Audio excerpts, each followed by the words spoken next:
మీ అత్తగారికి మీ మీద చాలా ప్రేమ. పాపం మీకోసం ఎన్నో స్వీట్సు, పళ్ళు అన్నీ తీసుకొచ్చారు. అదిగో ఆర్ఎంఓ పర్మిషన్ తీసుకుని మీ దగ్గరకొస్తున్నారు.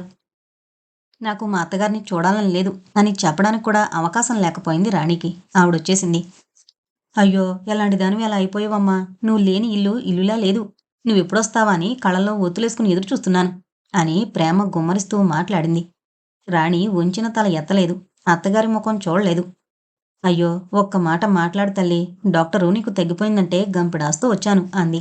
అప్పటికే రాణి నోరు విప్పలేదు. పోనీలే ఇవి తీసుకో అంటూ అత్తగారు తను తెచ్చిన పళ్ళు, మిఠాయిలు రాణి ముందుంచింది. అప్పుడు మాత్రం రాణి ఒళ్ళెరగని కోపంతో లేచి అవన్నీ అత్త ముఖం మీదకు విసిరి విసిరి కొట్టి వికృతంగా నవ్వింది. అత్తగారు భయంగా ఆ దెబ్బలు తప్పించుకుని, అయ్యో! డాక్టర్లు నీ పిచ్చి నయమైందనంటే కాబోలనుకున్నా. ఏం తగ్గలేదు అంది. రాణి మరింత వికృతంగా నవ్వింది. డాక్టర్ అత్తగారి చేయి పట్టుకుని బయటకు తీసుకొచ్చి, ఎప్పుడూ పేషెంట్ ఎదురుగా పిచ్చి తగ్గలేదని అనకండి అన్నాడు. చూశారుగా ఆవిడ కళ్ళు ఒత్తుకుంటూ అంది. నిజమేననుకోండి, కానీ మనం ఏ పరిస్థితుల్లోనూ అలా అనకూడదు. నాతో తీసుకుపోతాను. అక్కడ వైద్యం చేయిస్తాను. అలా కుదరదు. రోగి అంగీకారం లేకుండా ఏదీ చెయ్యం. అంటే అది ఎవరితో పోతానంటే వాళ్ళతో పంపిస్తారా? అలా పంపం. మీతో తప్ప మరెవరితోనూ పంపం. ఆ బాధ్యత మాదే. కళ్ళు తుడుచుకుంటూ నిట్టూరుస్తూ వెళ్ళిపోయింది అత్తగారు. రాణిది పిచ్చి కాదు అన్నాడు సర్వేశ్వరరావు. అందులో సందేహం లేదు అన్నాడు ప్రభాకర్రావు. ఆ మరనాడు ప్రభాకర్రావు వచ్చేసరికి రాణి మళ్ళీ మొదట్లోలాగా సొమ్మసిల్లి పడిపోయింది. ఆ రాత్రి నేను బాలను హత్య చేశాను అంటూ రాణి కుమిలి కుమిలి ఏడ్చిందని నర్సు చెప్పింది. ఏ విధంగా ఎంత ప్రయత్నించినా బాలెవరో, బాలకు రాణికి సంబంధమేమిటో తెలుసుకోలేకపోయానని డాక్టర్ చెప్పాడు. ఇది వరలో ప్రభాకర్రావు చెప్పిన కేసు హిస్టరీని బట్టి పోలీసులకు భయపడుతున్నారా అని అడిగాడట డాక్టర్. ఇప్పుడిక పోలీసుల భయం దేనికి అందట. క్లినికల్ సైకాలజిస్ట్ని కలుసుకున్నాడు ప్రభాకర్రావు. రాణిని గురించిన వివరాలు అడిగాడు. ఆవిడ ఐక్యూ బాగా above average, healthy imaginative. Figures చూపిస్తే ఒక్కొక్క బొమ్మను చూసి ఒక్కొక్క కథ కల్పించి చెప్పింది. చాలా ఇంట్రెస్టింగ్గా చెప్పింది. కల్పించిన విధానం, చెప్పిన విధానం కూడా బాగున్నాయి. కానీ ఒక బొమ్మను చూసి మాత్రం ఏడ్చింది. ప్రభాకర్రావు కుతూహలంగా ఆ బొమ్మ చూపించండి అన్నాడు. సైకాలజిస్టు చూపించాడు. ఆ ఇంక్ ఫిగర్స్ ఒక నిర్దిష్టమైన ఆకారంలో ఉండవు. వాటిని చూసి పేషెంట్స్ ఏ ఏ ఆకారాలు ఊహిస్తారో అది రికార్డు చేసుకుంటారు డాక్టర్లు. దానికి అనుగుణంగా ట్రీట్మెంట్ ఇవ్వడానికి. ఏమని ఏడ్చింది? ఏదో చిన్నపిల్ల బడి అంటూ ఏడ్చింది. రికార్డు చేశాను వినండి. సైకాలజిస్ట్ టేప్ రికార్డర్ ఆన్ చేశాడు. మొదట్లో అంతా రాణి నవ్వుతూ తమాషాగా చెప్పిన రకరకాల కథలు వినిపించాయి. తర్వాత రాణి ఏడుపు అణుచుకుంటున్న ధ్వని. ఎంత ఆనందంగా బడికి వెళుతోంది. ఆ వయసులో భవిష్యత్తు ఎలా ఉంటుందో ఊహించలేం కదా అన్న రాణి మాటలు. ఆ బొమ్మని మరోసారి పరీక్షగా చూశాడు ప్రభాకర్రావు. ఒక చిన్నపిల్ల బడికి వెళుతున్నట్టుగా ఊహించుకునే అవకాశం ఉంది. అయితే అందుకు రాణి ఏడవడం దేనికి? ప్రభాకర్రావు ద్వారా రాణి పరిస్థితి తెలుసుకుని కాలేజీ నుండి తిన్నగా రాణి దగ్గరకొచ్చాడు జయదేవ్. ప్రభాకర్రావు జయదేవ్ని డాక్టర్లందరికీ పరిచయం చేయడం వల్ల అతడు ఎప్పుడంటే అప్పుడు హాస్పిటల్కి రాగలుగుతున్నాడు. అడుగుల చప్పుడు విని కళ్ళు తెరిచిన రాణి జయదేవ్ వైపు దీనాతి దీనంగా చూసింది. రాణికి తన పరిస్థితి అర్థమైంది. బాధపడుతోంది. ఇద్దరూ ఒకరినొకరు చూసుకుంటూ చాలాసేపు అలా ఉండిపోయారు. నా గడువులో ఇంకా ఎన్ని రోజులున్నాయి అని అడిగింది రాణి జాలిగా. ఏ గడువులో? మర్చిపోయారా? మిమ్మల్ని పెళ్లి చేసుకోవద్దని నేను కోరిన సంవత్సరం గడువులో ఇంకా ఎన్ని రోజులు మిగిలాయి అని అడుగుతున్నాను. ప్రభాకర్రావు హెచ్చరిక గుర్తురాగా తన ఆవేదనను అతి ప్రయత్నం మీద అణుచుకున్నాడు జయదేవ్. అవును, నిజంగానే మర్చిపోయాను రాణి. నీకు ఆ లెక్క నేను చెప్పలేను. నీతో గడుపుతుంటే నాకు ఎన్ని రోజులు గడిచాయో తెలియడం లేదు. నాతో గడుపుతున్నారా? నువ్వు చెప్పు, నేను నీతో లేను? అప్పటికి దైన్యం కరిగిపోయి రాణి ముఖంలో కనిపించిన చిరునవ్వు చూసి సంతృప్తిగా నిట్టూర్పు విడుచుకున్నాడు జయదేవ్. ఆ మరనాడు డాక్టర్ ప్రభాకర్రావు వచ్చినప్పుడు రాణి అతని చేతికి ఒక ఉత్తరం ఇచ్చి, ఈ ఉత్తరం కాస్త పోస్టు చేసి పెట్టరు, అడ్రస్ చెబుతాను, నోట్ చేసుకోండి అంది. ఈ ఉత్తరం ఎవరికి? నా భర్తకి. తన ముఖంలో ఆశ్చర్యం దాచుకోలేకపోయాడు ప్రభాకర్రావు. నేను చదవచ్చునా? చదవండి. శటగోపాచార్యులు గారికి నమస్కారాలు. మన పెళ్ళైన మొట్టమొదటి రోజు, నేను మీ భార్యగా మీ ఇంట్లో అడుగుపెట్టిన మొదటి రోజు, మీరు అర్ధరాత్రి వేళ నన్ను కొట్టి చంపేస్తున్నారు బాబోయ్ అని దీనంగా ఏడ్చినప్పుడు నేను నలుగురిలో మిమ్మల్ని అల్లరిపెట్టి మీ దగ్గర నుంచి పారిపోలేదు. ఎదురు మీకు ధైర్యం చెబుతూ మీ పక్కనే కూర్చున్నాను. నన్ను వదిలిపెట్టి పోవు కదూ అని ప్రాధేయపడుతూ మీరడిగినప్పుడు పోను అని మాటిచ్చాను. మీరు విదేశాలకు వెళ్లే వరకు ఆ మాట నిలుపుకున్నాను. మీరు చాలా ఆస్తిపరులనే నమ్మకంతో తాతగారు మీకు నన్నిచ్చి పెళ్లి చేశారు. మీకు ఆస్తిని మించిన అప్పులున్నాయని తెలిసినా డబ్బులేని వారని మిమ్మల్ని నిరసించలేదు. బీఏ పాసై పోస్ట్ గ్రాడ్యుయేషన్‌కి స్టేట్స్‌కి వెళుతున్నాడని మాతో చెప్పి పెళ్లి జరిపించారు. బీఏ కాదు కదా! మెట్రిక్ కూడా పాస్ కాలేదని, పాసు కాలేరని తెలిసినా జరిగిన మోసాన్ని చివరికి మా తాతగారి దగ్గర కూడా బయట పెట్టలేదు. మీరు స్టేట్స్‌కి వెళుతోంది పై చదువులకి కాదని, వైద్యానికని అనుమానం తోచినా, అప్పటికే మన మధ్య ఏర్పడిన బంధాన్ని గౌరవించి మీ మీద సానుభూతితో మీరు బాగే వస్తే చాలని తాతగారు నాకిచ్చిన ఆస్తిలోంచి మీ ప్రయాణానికి డబ్బు సర్దుబాటు చేశాను. ఆ తర్వాత కూడా మీరు అడిగినప్పుడల్లా సర్దుతూనే ఉన్నాను.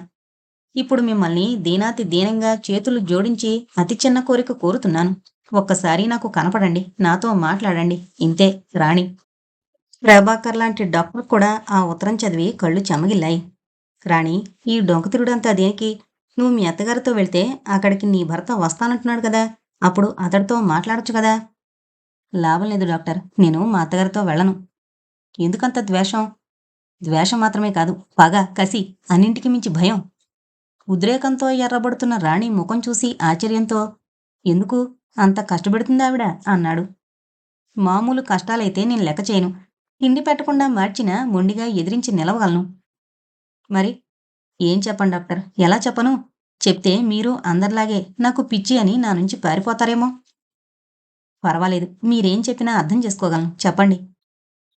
మా అత్తగారు నాకు అపలాచారితో సంబంధం కలపాలని ప్రయత్నిస్తోంది. అది తప్పించుకోవడానికి నాకు మార్గం లేక ఆవిడతో వెళ్ళడం కంటే పిచ్చాసుపత్రిలో ఉండడమే మేలనుకుని ఇక్కడే ఉన్నాను. ఇక్కడే ఉంటే ఏనాటికైనా ఏదో ఒక పరిష్కారం జరుగుతుందేమోననే ఆశ అయినా ఉంటుంది. అక్కడికి వెళితే నా జీవితం సర్వనాశనమవుతుంది. ఇక విముక్తనేది ఉండదు. వాట్? దిగ్భ్రమతో అన్నాడు ప్రభాకర్. అదిగో చూసారా? అంటే ఎవరూ నమ్మరు. నేను ఈ విషయం బయట పెట్టాలని చూసినప్పుడు అందరూ నా మాటలు విని పిచ్చిది అని జాలిపడ్డారు. మరికొందరు కోరికలు తీరక ఇలాంటి కథలు కల్పిస్తున్నాను పిచ్చిలో అన్నారు. అంచేత నా సమస్య పైకి చెప్పుకోవడానికి కూడా వీల్లేకుండా అయిపోయింది. అసలేం జరిగిందో వివరంగా చెప్పండి. ఒకవేళ అపలాచారి మీకోసం ప్రయత్నించి ఉండొచ్చు. మీ అత్తగారే సంబంధం కలపడానికి ప్రయత్నిస్తున్నారన్నది ఎలా అనుకున్నారు? అవును. నాకు తెలుసు. ఈ విషయం ఎవరూ నమ్మరు. ఆలోచిస్తే నాకే ఈ విషయం అంతుపట్టని అయోమయంగా తోస్తుంది. తల రెండు చేతులతో గట్టిగా పట్టుకుంది రాణి. మహాసంస్థానంలాంటి మా అత్తగారింట్లో ఎప్పుడూ మందలా జనం ఉంటారు. ఉండడానికి నాకు మాత్రం నాకో గదుంది. కానీ ఎవరో ఒకరు ఆ గదిలోకొస్తూనే ఉంటారు. సిస్టర్‌ఇన్‌లా అంటూ చీటికి మాటికి అప్పలాచారి నా గదిలోకొచ్చేవాడు. అతనికి టెంపరరీగా దొరికిన ఉద్యోగం ఊడిపోయింది. అంచేత మళ్ళీ అత్తగారి ఆశ్రిత వర్గంలో చేరి అత్తగారు చెప్పిన పనులు చేసి పెడుతూ ఉండడమే అతనికి ఉద్యోగమైంది. నేనెంత విదిలించుకొట్టినా అతడు నా చుట్టూ తిరగడం ఎక్కువైంది. చూసిన బంధువులు అతన్ని వారించకపోగా నన్నే ఎత్తిపొడుపు మాటలనసాగారు. ఒకసారి అత్తగారితో అన్నాను. అప్పలాచారిని నాతో మాట్లాడొద్దని చెప్పండి. నాకు చికాగ్గా ఉంది అని. ఆవిడ బుగ్గలు నొక్కుకుంటూ అయ్యో! వాడి మీద లేనిపోని నిందలు వేస్తావు. వాడు అలాంటి వాడు కాదు. పచ్చకామెర్ల కళ్ళకు లోకమంతా పచ్చగా కనిపిస్తుందని నీకన్నీ అలాంటి ఆలోచనలే వస్తాయి. నీకు ఊరి మీద పడి అడ్డమైన వాళ్ళతో మాట్లాడడం తప్పులేదు. కానీ ఇంట్లో మనిషి అభిమానంతో పలకరించడం తప్పొచ్చిందా? అంది. ఏం చేయగలను? మతి స్థిరం లేని మనిషి అని నన్ను ఎక్కడికో కదలనీయడం లేదు. నా ఉద్యోగం పోయింది. ఉండుండి నా మనసు అదుపు తప్పిపోవడం జరుగుతూనే ఉంది. మా అత్తగారింటి వాతావరణంలో నా చికాకు రోజురోజుకీ ఎక్కువవుతోంది. నేను దేనికైనా ఎదురు తిరిగితే నన్ను మళ్ళీ పిచ్చాసుపత్రిలో పడేస్తారు అని బెదిరించసాగింది మా అత్తగారు. అక్కడితో నేను హడలిపోయేదాన్ని. నేను ఎంత రానంటున్నా బలవంతాన నన్ను పెళ్లికి తీసుకువెళ్ళేది మా అత్తగారు. పురోహితుడు మంత్రాలు వినగానే నా మనసు అదుపు తప్పిపోయేది. అలా నలుగురిలో నన్ను పిచ్చిదానిగా రుజువు చేయాలని చూసేది. ఒకరోజు అర్ధరాత్రి మంచి నిద్రలో నన్నెవరో కౌగిలించుకునేసరికి మెలకు వచ్చి ఎవరు? అన్నాను గాబరాగా. నేనే అరవకు అన్నాడు అపలాచారి. ఒక్క తోపు తోశాను. మంచం మీద నుండి కింద పడ్డాడు. దులుపుని లేచి నిలబడ్డాడు. ఎందుకంత కోపం? ఇందులో తప్పేముంది? నువ్వు మాత్రం కోరికలు ఎంతవరకని అణుచుకుంటావు? నీకేం భయం లేదు. ఇంట్లో రహస్యం ఇంట్లోనే ఉండిపోతుంది. బయటికి రాదు అంటూ దగ్గరకు రాబోయాడు. జాగ్రత్త. నా జోలికొచ్చావంటే మా అత్తగారికి చెబుతాను అన్నాను బెదిరిస్తూ. అపలాచారి నవ్వాడు. మీ అత్తగారికి నువ్వు భయపడనక్కర్లేదు. ఆవిడే నన్ను నీ దగ్గరకు పొమ్మంది. లేకపోతే రాత్రివేళ నేను నీ గదిలోకి రాగలనా? నిర్ఘాంతపోయాను. నమ్మలేకపోయాను. వచ్చి అబద్ధం. నేను నమ్మను. కావాలంటే రేపు ఆవిడ్ని అడుగు. సరే అడుగుతాను. నువ్వు ముందు అవతలకు పో. మీ అత్తగారు ఒప్పుకుంటే గొడవ చేయవుగా? చేయను. ముందు అవతలకు నడు. సరే రేపొస్తానులే అని నవ్వుకుంటూ వెళ్ళిపోయాడు. ఆ తర్వాత నాకు నిద్ర పట్టలేదు. రాను రాను నా పరిస్థితి ఎంతకు దిగజారుతుందో తలుచుకుంటే నాకు భయం వేసింది. కానీ అప్పటికి మా అత్తగారు తనే అపలాచారిని నా దగ్గరకు పంపించిందని మాత్రం నమ్మలేకపోయాను. ఆ మరనాడు ఆవిడ ఒంటరిగా ఉన్న అవకాశం చూసుకుని రాత్రి అపలాచారి నా దగ్గరకొచ్చాడు అన్నాను. అలాగా అందావిడ. అతి మామూలుగా అన్న ఆ ధోరణి చూసి నవనాడులు చల్లబడిపోయాయి. మీరే నా దగ్గరకు వెళ్ళమన్నారని నన్నాడు. వెధవ, నేను సరేనంటే నువ్వు ఒప్పుకుంటావనన్నావటగా. నా గుండె వేగంగా కొట్టుకోసాగింది. నా బుర్ర చురుగ్గా పనిచేసింది. రాత్రి నేను అపలాచారితో అన్న మాటలు ఈవిడకు తెలిసాయంటే, ఈవిడ అపలాచారి నా దగ్గరకొచ్చిన విషయం విని కూడా ఇంత మామూలుగా మాట్లాడుతుందంటే, ఇందులో ఏదో కుంభకోణం ఉండాలి. మీరు సరే అంటారా? ఆవిడ నా ముఖంలోకి పరిశీలనగా చూసింది. చిరునవ్వు నవ్వాను. ఏం చేయను అనక, ఏంటి? మీరే అపలాచారితో నా అక్రమ సంబంధాన్ని ప్రోత్సహిస్తున్నారా? అది కాదే అమ్మాయి. ఏం చేయను చెప్పు. మగవాడితో సంబంధం ఏర్పడితే నీ పిచ్చి కుదురుతుందని అంతా అంటున్నారు. ఎంతకాలం నిన్నిలా చూడను చెప్పు. అంచేత గుండెలు రాయి చేసుకుని కొంగుతో కన్నీళ్లు తుడుచుకోసాగిందావిడ. నా మనసు రగులుకు పోసాగింది. ఎంత దారుణం! ఎలాంటి పైశాచిక ప్రేమిది! అత్తయ్యగారు, నా మీద మీకింకా సానుభూతుంటే నాకు విడాకులిప్పించండి. నేను కోరిన వాడిని నేను పెళ్లి చేసుకుంటాను. చూస్తూ ఉండగా మా అత్తగారి ముఖం మారిపోయింది. కళ్ళలోంచి నిప్పులు రాలుస్తూ పళ్ళు పటపటా నూరింది. విడాకులు తీసుకుంటావు, కోరినవాడిని పెళ్లి చేసుకుంటావు. వంశప్రతిష్ఠ ఏం కావాలే బడవా? ఇంతకీ కోరినవాడు ఎవడో ఉన్నాడన్నమాట. నేనప్పుడనుకున్నానులే. గుమ్మం కదలడానికి ప్రయత్నించావంటే కాళ్ళు విరిచి పొయ్యిలో పెడతాను జాగ్రత్త. ఈ అపలాచారితో సంబంధం పెట్టుకుంటే మాత్రం వంశప్రతిష్ఠ దెబ్బతిందా? ఇది వేరు, ఇంటి గుట్టు నాలుగు గోళ్ల మధ్య ఉండిపోతుంది. నీకెందుకు? నేను లేను. ఒకవేళ నాకు నెల తప్పితే? అంతకన్నా అదృష్టమేముంది? నీకొక బాబుంటాడు ఆధారంగా. అప్పుడు నలుగురికి అనుమానం రాదా? ఎలా వస్తుందే వెర్రిమొకమా? నెల తప్పినట్లు అనుమానం రాగానే బొంబాయి వెళ్ళేది. 4 నెలలు ఉండొచ్చేది. నోరెత్తేదెవరు? నాకు మళ్ళీ తల తిరగసాగింది. గబగబా నా గదిలోకొచ్చేశాను. ఏదీ ఆలోచించలేకపోతున్నా. ఏంటిది? ఏం జరుగుతోంది? మా అత్తగారి ఉద్దేశమేమిటి? ఆ రాత్రి అపలాచారి మళ్ళీ నా గదిలోకొచ్చాడు. లోపల గడియ వేసుకుందామన్న ఆ పాతకాలపు గదికి గడియ ఊడిపోయింది. అదే నా దురదృష్టమో, అదృష్టమో కూడా అయింది. ఈసారి వస్తూనే ధైర్యంగా మీద పడ్డాడు. తోసేబోయాను. కదల్లేదు. గట్టిగా పట్టుకున్నాడు. మీద కొంగి ముద్దులు పెట్టుకోసాగాడు. ఆ చీదర, ఆ స్పర్శతో నా శరీరంలో అణువణువునా రగిలిన జ్వాల నేను వర్ణించలేను. శీలమంటే ఏంటో, తనవాడు కాని పరపురుషుడి స్పర్శ ఆడదానికి ఎలాంటి నరకమో మొదటిసారిగా అర్థమైంది. ఎంత గింజుకున్నా అతన్ని తప్పించుకోలేక శక్తి కొద్దీ గావుకేకలు పెట్టాను. నా కేకలకు ఇంట్లో అందరూ నా గదిలో పోగయ్యారు. అప్పుడు నన్ను వదిలాడు అపలాచారి. అందరూ నన్ను అపలాచారిని వింతగా, కుతూహలంగా, సరదాగా ఒకరినొకరు తోసుకుని చూడసాగారు. నేను ఏడుస్తూ, ఈ దరిద్రుడు ఒక రాత్రివేళ నా గదిలో దూరి నన్ను బలవంతం చేయాలని ప్రయత్నిస్తున్నాడు అన్నాను. గదిలో చేరిన జనాన్ని చూసి అపలాచారి బెదిరిపోయాడు. ఇదే నన్ను రమ్మంది, అందుకే వచ్చాను అన్నాడు. అవును మరి, ఆడది ప్రోత్సాహం ఇవ్వకపోతే మగవాడు ముందుకు అడుగు వేయగలడా? అంది మా అత్తగారు దీర్ఘాలు తీస్తూ. ఆ మాటలు విన్నాక రెచ్చిపోయాను. రాక్షసి, నువ్వే ఈ దుర్మార్గుడిని నా దగ్గరకు పంపావు. మీరిద్దరూ కలిసి ఆడుతున్న నాటకం ఇది. చస్తాను కానీ మీ ఆటలు సాగనివ్వను అన్నాను. అత్తగారు గుండె బాదుకుంటూ, చూసారా చూసారా ఎలాంటి మాటలంటోందో. ఈ ఇంటి ఆడపిల్ల గడప దాటి అడుగు బయట పెట్టడం ఎవరైనా చూసారా? చదువులని, ఉద్యోగాలని తిరగడం నేర్చుకుని చివరకు నన్నంటోంది. ఈ పిచ్చిదాన్ని కడుపులో పెట్టుకుని భరిస్తున్నందుకు ఇంతకాలానికి ఇలాంటి మాటలు పడాల్సొస్తోంది అని కొంగుతో కళ్ళు తుడుచుకోసాగింది. పక్కనే ఉన్న బంధువులావిడ వెంటనే అత్తగారిని ఓదారుస్తూ, ఊరుకో వదినా, పిచ్చిదాని మాటలకు బాధపడతావేమిటి? పిచ్చివాళ్ల మాటలకు అర్థం పర్థం ఉంటుందా అని. ఏమయ్యా అపలాచారి, ఆ పిచ్చిదేదో మతిమాల రమ్మంటే మాత్రం నువ్వెలా వెళ్ళవయ్యా? పిచ్చివాళ్ళు ఒక నిమిషంలో ఉన్నట్లు మరో నిమిషంలో ఉండరు, జాగ్రత్త అని అపలాచారిని బెదిరించింది. తమ కళ్ళెదుట ఇంత ఘోరం జరుగుతున్నా అందరూ పిచ్చిది పిచ్చిది అని నా మాటలు లక్ష్య పెట్టకుండా ఎదురు అత్తగారిని ఓదారుస్తుంటే తట్టుకోలేకపోయాను. కింద కూలబడి వెక్కి వెక్కి ఏడ్చాను. అందరూ నన్ను చూసి పాపం పాపం అని నిట్టూర్పులు విడుస్తూ వెళ్ళిపోయారు. ఆనాటి నుండే ఆ ఇంట్లో నా జీవితం మరీ నరకమైంది. ఆజ్ఞాపించి మరీ చాకిరీ చేయించేవారు. అందరూ తిన్నాక కూర నార మిగలకపోతే ఆవకాయ మజ్జిగనీళ్లు పోసి అన్నం పెట్టేవారు.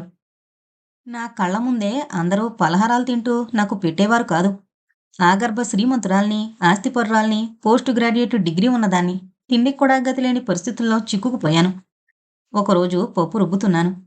ఆకలికి కడుపు మండిపోతోంది. చేతులు కదలడం లేదు.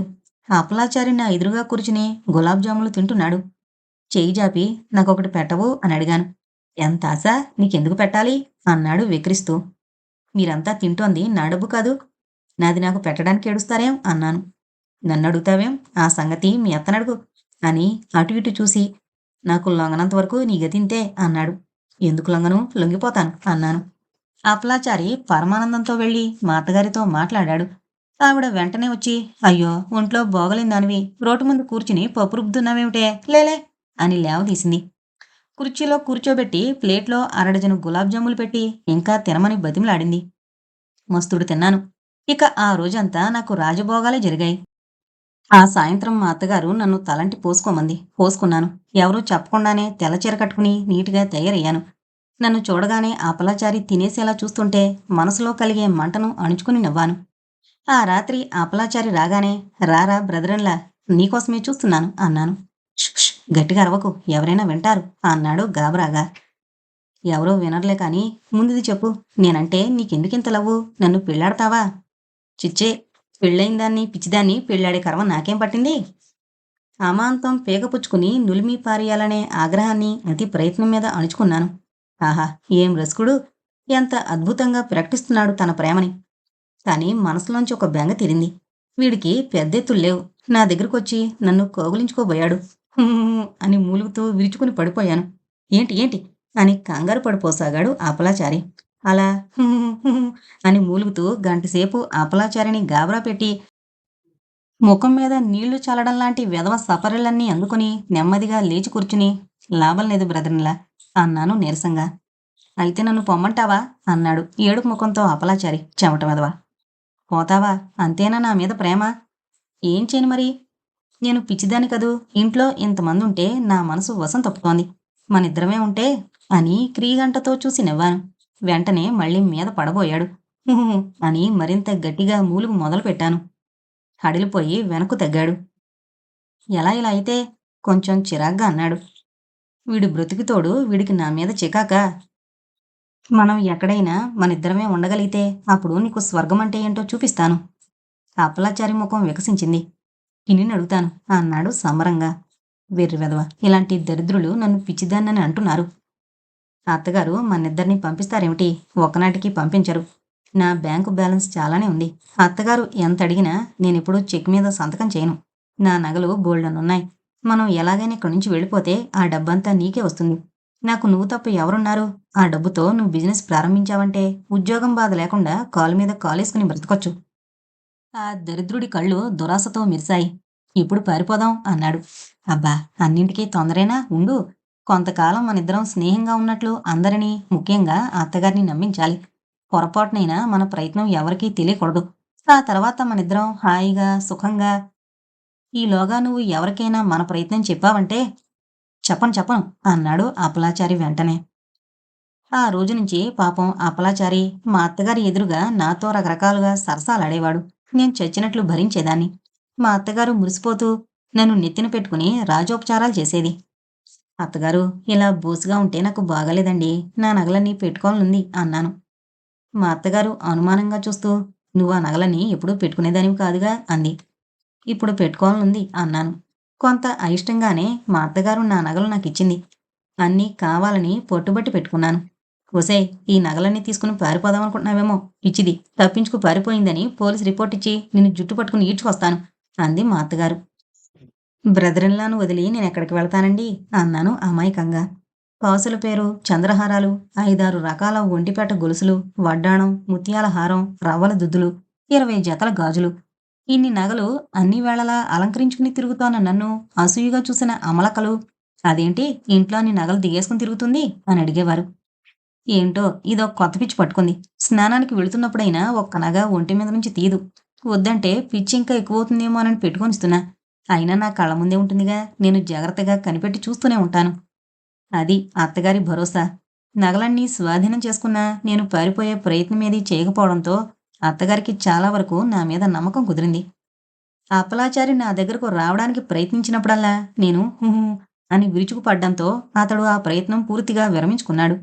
అదీగాక ఇటీవల అతనికి నా ఒంటి మెరుపు కంటే నా ఒంటి మీద బంగారం మెరుపు ఎక్కువగా పిచ్చికిస్తోంది. అంచేత మేం ప్రతిరోజు గుసగుసలతో మా ప్రయాణం ఏర్పాట్ల గురించి మాట్లాడుకునేవాళ్ళం. ఎక్కడికి వెళదాం అని అడిగాడు అపలాచారి. అతని కంఠంలో అనుమానం పసిగట్టాను నేను. నాకేం తెలుసు, నువ్వే చెప్పు అమాయకంగా అన్నాను. మెడ్రాస్ వెళదాం అన్నాడు. నేను కాదంటానేమో అన్నట్లు అనుమానంగా చూస్తూ. అలాగే, నువ్వెక్కడికి తీసుకుపోతే అక్కడికొస్తాను. నరకానికైనా సరే. ఈ మాటలతో అతనికి నా మీద నమ్మకం ఏర్పడింది. ఆ రోజు నుంచి నా మంచి చీరలన్నీ ఒక్కొక్కటే అపలాచారి సహాయంతో బయటికి తరలించసాగాను. అపలాచారి రాత్రివేళ రహస్యంగా నా గదిలోకొచ్చి రహస్యంగా పోయే ఏర్పాటు చేసింది మా అత్తగారు. రోజుకొక చీర చొప్పున రహస్యంగా తన బనీన్‌లో దాచుకుని పైన కోటు తోడుకుని వెళ్ళేవాడు. ఇలా నాకు కావలసిన బట్టలన్నీ ముందుగానే తరలించాను. ఇక డబ్బు జమ చేసుకోవాలి. నా బ్యాంకు పాస్‌బుక్కు, చెక్ బుక్కు నా దగ్గరే ఉన్నాయి. నాకు బ్యాంకులో 70,000 వరకు క్యాష్ ఉంది. మా అత్తగారు నన్ను ఎన్ని విధాలుగా బతిమాలినా, బెదిరించినా నేను మాత్రం చెక్ మీద సంతకం పెట్టలేదు. ఏదో ఒకనాటికి ఎలాగైనా నా డబ్బు స్వాధీనం చేసుకోవచ్చుననే నమ్మకంతో కాబోలు ఆ తర్వాత ఆవిడ నన్ను ఒత్తిడి చేయలేదు. నన్ను మెంటల్ హాస్పిటల్‌లో చేర్పించిన వెంటనే నా భూములు రంగనాథాచార్యులు గారి సాగుబడిలోంచి స్వాధీనం చేసుకున్నారు. ఆ శిస్తులు మాత్రం వాళ్ళే అనుభవిస్తున్నారు. పోనీ అమ్ముకోలేరు కదా అని ఊరుకున్నాను చేసేది లేక. 55,000కి చెక్ రాసి అపలాచారికిచ్చి డబ్బు తెమ్మన్నాను మా ప్రయాణానికి. అపలాచారి ఆనందానికి అంతులేదు. ఏకంగా అంతా డ్రా చేయకూడదు అన్నాడు ఆశగా. లోలోపల మండుతున్నా అలా చేస్తే బ్యాంకు వాళ్ళకి అనుమానం కలుగుతుంది అన్నాను. ఒక్క వెకిలి నవ్వు నవ్వి నువ్వు తెలివైందానివి అన్నాడు. ఊరి చెమట అనుకున్నాను కసిగా. అపలాచారి డబ్బు తెచ్చి నాకివ్వలేదు. నా దగ్గర ఉన్నయి మనలో ఎవరి దగ్గరుంటేనేం అన్నాడు. అలా వీల్లేదు, నాకివ్వాల్సిందే. నా మీద నీకంత నమ్మకం లేదా? నాలో నీకు నమ్మకం లేదా? అయినా నా డబ్బు నాకియ్యమంటున్నాను కానీ నీ డబ్బు ఇవ్వమనడం లేదుగా. ఇయ్యకపోతే ఏం చేస్తావ్? చెక్ నెంబర్ నోట్ చేసుకున్నాను. నన్ను పిచ్చిదాన్ని చేసి నాకు మతిలేని సమయంలో నా చేత చెక్ మీద సంతకం చేయించుకుని నా డబ్బు కాజేయడానికి ప్రయత్నించావని అత్తగారితో పోలీసు రిపోర్ట్ ఇప్పిస్తాను. ఆ తర్వాత నా మాటలు పూర్తి కాకుండానే డబ్బు మొత్తంగా చేతుల్లో పెట్టాడు అపలాచారి. నవ్వి డబ్బు జాగ్రత్తగా లెక్క పెట్టుకుని ఒక 500 తీసి అపలాచారి చేతుల్లో పెట్టి నీ ఇష్టం వచ్చినట్లు ఖర్చు పెట్టుకో, ప్రయాణానికి ఏర్పాట్లు చెయ్యి అన్నాను. దానికే అతని ముఖం వికసించింది. మిగిలిన డబ్బు బ్రీఫ్ కేస్ వెనక సొరుగులో అమర్చి జిప్పులాగి తాళం వేసి తాళం చెవి నా గొలుసు కట్టుకున్నాను. అపలాచారి ప్రయాణానికి ఏర్పాట్లన్నీ పూర్తి చేశాడు. ఆ సాయంత్రమే బాత్రూంలో విడిచిన బట్టల అడుగున నా బ్రీఫ్ కేస్ దాచాను. దాని తాళం చెవి నా గొలుసుకే ఉంది. అపలాచారి మామూలుగా వచ్చినట్లే నా దగ్గరకొచ్చి టాక్సీ తెచ్చి సందు మొదట్లో ఆపుంచాను. నేను వెళ్ళగానే నువ్వు పెరటి తలుపు తెరుచుకుని బయటికి రా. నిన్ను కలుసుకుని టాక్సీ దగ్గరకు తీసుకువెళతాను అని చెప్పి వెళ్ళిపోయాడు. నేను బాత్రూంలోకొచ్చాను. నా నగలన్నీ జాగ్రత్తగా తీసి బ్రీఫ్ కేసులో పెట్టి తాళం వేశాను. అది చేత్తో పట్టుకుని పెరటి తలుపు తీసుకుని సందులోకొచ్చేశా. అక్కడ అపలాచారి నా కోసం ఎదురు చూస్తున్నాడు. నా చేతిలో బ్రీఫ్ కేస్ అందుకోబోయాడు. నేనివ్వలేదు. నేను గట్టిగా పట్టుకున్నాను. ఇద్దరము టాక్సీలో స్టేషన్ చేరుకున్నాం. ట్రైన్ వచ్చే వరకు నా గుండెలు దడదడలాడుతూనే ఉన్నాయి. అపలాచారి పరిస్థితి కూడా అలాగే ఉందని ఊహించగలిగాను. ట్రైన్లో కూర్చుని ట్రైన్ కదిలాక హమ్మయ్య అనుకున్నా. ఇక అప్పట్నుంచి మరో రకం ఆలోచనలు. ఈ అపలాచారి బారి నుండి ఎలా తప్పించుకుని ఎలా హైదరాబాదు చేరుకోగలనా అని. రైలు బెజవాడ చేరుకుంది. సూట్ కేసు కింద పెట్టి బ్రీఫ్ కేస్ చేత్తో పట్టుకుని నేను ప్లాట్ఫామ్ మీద నిలబడ్డాను. మెడ్రాసు ట్రైన్ ఎప్పుడు బయలుదేరుతుందో కనుక్కుని టికెట్స్ కొని తేవడానికి వెళ్ళాడు అపలాచారి నన్నొక కంట చూసుకుంటూనే. నా అదృష్టం, హైదరాబాదు పోయే ట్రైను మరికొన్ని క్షణాల్లో ప్లాట్ఫామ్ నుండి బయలుదేరబోతుందని మైక్లో అనౌన్స్మెంట్ వినిపించింది. వెంటనే ఒక చేతిలో సూట్ కేసు, మరో చేతిలో బ్రీఫ్ కేసు పట్టుకుని పరిగెట్టి ప్లాట్ఫామ్ మారి విజిల్ వేసి జెండా చూపెడుతున్న గార్డుతో టైం లేక టికెట్ కొనలేదని, తర్వాత స్టేషన్లో డబ్బు చెల్లిస్తానని చెప్పి రైల్లో కూర్చున్నాను. వెంటనే రైలు కదిలింది. మా అత్త సామాన్యురాలు కాదని, నేను ఇంట్లో లేనని తెలిసిన మరుక్షణం మతిస్థిమితం లేని మనిషి తప్పిపోయిందని పోలీస్ రిపోర్ట్ ఇస్తుందని నాకు తెలుసు. ప్రయాణం సాగినంతసేపు ఏ స్టేషన్లో పోలీసులొచ్చి నన్ను పట్టుకుంటారోననే భయమే. ఈ భయంతోనూ వెంట ఖరీదైన నగలు, డబ్బు ఉండడం వల్ల నాకసలు స్థిమితమనేది లేకుండా పోయింది. ఆ కిందట రాత్రి నిద్రలేకపోవడం, అది ప్యాసింజర్ ట్రైన్ కావడం నా అలసటను ఎక్కువ చేశాయి. ఆ ఉదయం 7:30కి బయలుదేరిన ప్యాసింజర్ ట్రైను హైదరాబాద్ రాత్రి 11కి చేరుకుంది. ట్రైన్ దిగి ఆటోలో జయదేవ్ గారి ఇంటికొచ్చేశాను. ఇప్పుడు చెప్పండి. ఆ అత్తగారితో ఆ నరకంలోకి వెళ్ళడం కంటే, ఈ పిచ్చివాళ్ళకి చదువు చెప్పుకుంటూ పిచ్చాసుపత్రిలో ఉండిపోవడం మేలు కదూ! రాణి గుండె నిబ్బరానికి, చాకచక్యానికి విస్తుపోయాడు డాక్టర్ ప్రభాకర్‌రావు. మీలాంటి వాళ్ళు 1000 మందిలో ఒకరుంటారు అన్నాడు మెచ్చుకుంటూ. ఆ రోజుల్లో నాకు బ్రతుకు మీద ఆశను నిలిపింది జయదేవ్ గారిలో ఉన్న విశ్వాసమే డాక్టర్. ఏ పరిస్థితుల్లోనైనా ఆయన నాకు అండగా ఉంటారనే నమ్మకమే లేకపోతే ఇంత సాహసం చేయగలిగేదాన్ని కాదు. కృంగి కృశించిపోయేదాన్ని. ఏమన్నారు? నిజం డాక్టర్. జయదేవ్ నన్ను ఆదుకుంటారనే నమ్మకం నా మనసుకి అంతటి శక్తినిచ్చింది. గుడ్. మరి నేను వెళ్ళనా? చిరునవ్వుతో చేతులు జోడించింది రాణి.